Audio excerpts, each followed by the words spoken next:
Good morning, folks. Welcome to Vlogtober day 8. I believe it's October 8th. I haven't finished my coffee yet. Turn right. Turn directions. I haven't finished my coffee yet, so I don't know what day it is right now. But just wanted to come on and get this video out the way. I am running late to work. It's a little bit hard to get up this morning because it's rainy, and who wants to go out to work on a rainy day? But nevertheless, what's on my mind this morning?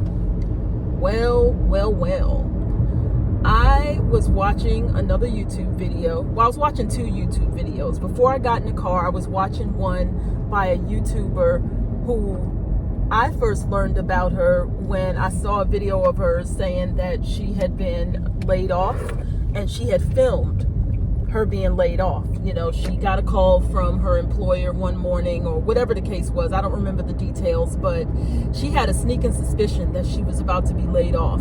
So she filmed the whole thing and ended up posting it on YouTube, and it went viral.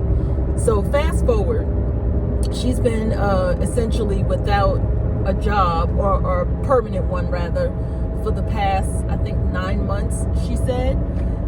So she decided to start, well, let me back up.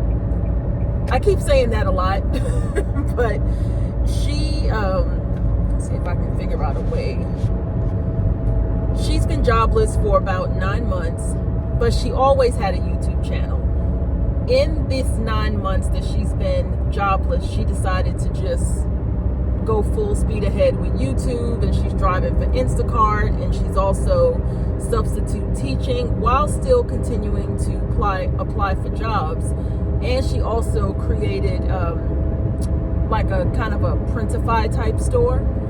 But the most interesting thing she was talking about this morning was how for the first 5 years of her being on YouTube, she made no money. Now, this is interesting to me, seeing as how I'm out here talking to y'all on YouTube, hoping to become monetized at some point. And full disclosure, my analytics are just non-existent. Like, even all of these videos that I've been posting for Vlogtober, y'all ain't watching. So I am really just talking into the void as I'm driving on the highway. But I think the lesson in here is that consistency. That's the lesson. Consistency. Things are not going to happen overnight. Things are not going to happen overnight. You know, all I can do is just consistently show up. You know, there will be days when consistency gets a little bit harder, like today. But all I can do is show up. And maybe as I'm continuing to post these videos, I'll get a bit better. Like, maybe I will get a better camera mount in the car if I'm going to be, maybe that's what I'll do this weekend. Get a camera mount for the car so that you all are not looking at my steering wheel the whole time that I'm filming. So that's one thing that's on my mind this morning. The other thing was, right before I turned on this video to film, I was watching the Reliving Single podcast. Now, let me tell you something. Back in the early 90s, Living Single was my show. Living Single was my show. They were that girl, okay? I loved everything about the show.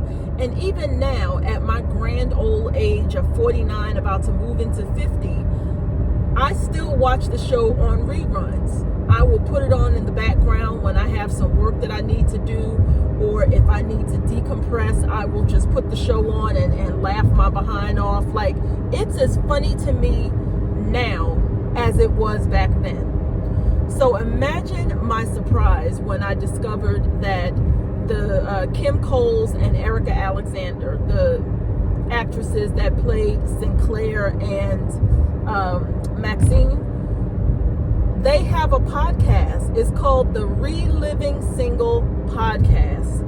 When I tell you, if I could do a backflip, I would have done a backflip, but I didn't do a backflip because I can't do a backflip. I was so excited. And so every Wednesday, as as I'm driving in, I watch the Reliving Single podcast. They're basically going back through all of it's Reliving Single. They're going back and rewatching all of the episodes and just commenting on them. And I've learned so much backstory from them about what was going on at the time, whether it was on the set or, kind of in the world at that time. They talk about some of the struggles, successes, failures, what have you, that they've had as actresses in relation to living single, and also just in general. It is a really, really good podcast, and I am enjoying, rewatching the show with them, right? So it's Wednesday today. Hold on, let me move this message. Okay, there we go. So I'm rewatching the show with them. Today's Wednesday, so they dropped another episode. And this episode of the podcast, they are discussing, I think it's season 1, episode 21 of of Living Single. I think it was episode 21. It's the episode where, forgive me, I don't remember this actress's name. I think her name is Charmaine Jackson. I may be wrong about that. Girl, if you're watching this, I'm so sorry. But they are... I'm sorry, I really want my coffee. Hold on. It's the episode where the actress that played Kim on A Different World comes to visit. I do believe her name is Charmaine Jackson. Or I have the Charmaine part, right? But she plays Khadijah's college friend, and she's kind of flighty. She's that person that always has a business scheme going on. Like this minute, she wants to be a tattoo artist. Tomorrow, she wants to be an underwater basket weaver. The next day, she wants to be a birth doula. Like, she's that person. And Max, automatically, off the break, her spidey senses come up. I'm not going to go too far into the episode, but watch the podcast, watch Living Single. But it got me to thinking about how we all have that person in our life that has dreams, and they're that person who, they chase, I don't know how to describe it. They chase their dreams. They have a clear idea of what they want to do, even though that idea sometimes changes from time to time. But when they are settling on an idea, at least in that moment, they are clear on what they want to do. And they're that person who kind of flitters in and out of your life, right? What's that person doing? Oh, he's well, you know what? I was about to mention an example from my family. Let me not even go there. The point is, how do you support a person like that? How do you support the person who is a consistent dreamer, right? Now, mind you, I feel like I'm being unfair in this moment. There are the people who are flighty dreamers, and then there are people who,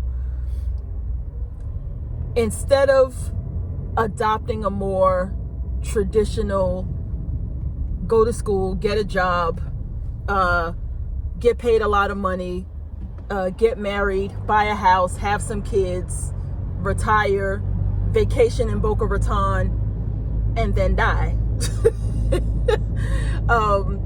Instead of going down that road, they take the road less traveled. They're the artists. They're the, performer. They're the ones that build their own businesses. I have both of those types of people in my family, the dreamers and the creative person. I can't think of a term. The dreamer and the creative artist, whatever the case is. I have both types. One is a perpetual dreamer who will always have a scheme that they're trying to do, and they flit from one thing to the next. And the other one has a creative endeavor that they're trying to birth, and they work towards that consistently. I'm talking about the former, the dreamer, the flitty one, the flighty one. How do you support a person like that? Because it can be difficult. You want to support them, but you also see that this is just what they're passionate about this week, right? And you don't want to be a jerk and kind of talk to them about how they really need to settle down on something. But also, your pockets ain't so deep that you're going to be supporting them financially all the time. So it can be a difficult thing. So that's what the episode of Living Single is about. And how it ends up, kind of playing out is that, I should probably get over. How it ends up playing out is that Khadijah is basically taken in by, I don't know the character's name, so we're going to call her Charmaine. She's Jackie, that's the name of the character. Khadijah is constantly taken in by Charmaine's character, Jackie. She comes in and, she immediately starts asking Khadijah for money. Max is over here trying to warn Khadijah, like, listen, she don't mean you no good. She gonna be up in your pockets. And Khadijah is resistant to it. She don't want to see it because that's her friend. And Khadijah finally sees where Jackie is coming from when Jackie comes to her to ask her for $200 to become a tattoo artist. Now, mind you, she just arrived 2 days earlier and she came and told them that she wanted to be an actress, right? And that's why she was in town. And so she asks Khadijah for $200 to buy tattoo and ink, because now tattoo artistry is her calling. And Khadijah says, no, you bugging. So unbeknownst to Khadijah, Jackie goes to Sinclair, and Sinclair gives her the money because, Sinclair is innocent. So Sinclair goes to Khadijah and says, hey, can I borrow $50 from you? Because essentially my account is short. I, didn't carry the 2 in my checkbook ledger, and I just loaned Jackie $200 when I only have $150 in my account. Khadijah hits the roof, and rightfully so. Like, I just told you, Jackie, that I'm not going to give you $200. So you go to my speed limit camera ahead. So you go to my family and take money from my family. Like, you bugging for real. And so, the episode ends with Jackie basically realizing, she got to get her stuff together, and she's got to stop mooching off of her friends. And she's like, it's time for me to go visit my parents. Okay, maybe you didn't learn your lesson. But I just thought it was I thought the episode was interesting. And that's the thought that popped into my mind when I started watching it. So with that, I'm going to go back to watching the Living Single podcast. I'm definitely going to have to get like a phone mount right here. Maybe something that hangs from my rear view mirror, so that you all are not seeing so much of my steering wheel in the shot. So with that, make it a great day, y'all. I'll see you tomorrow.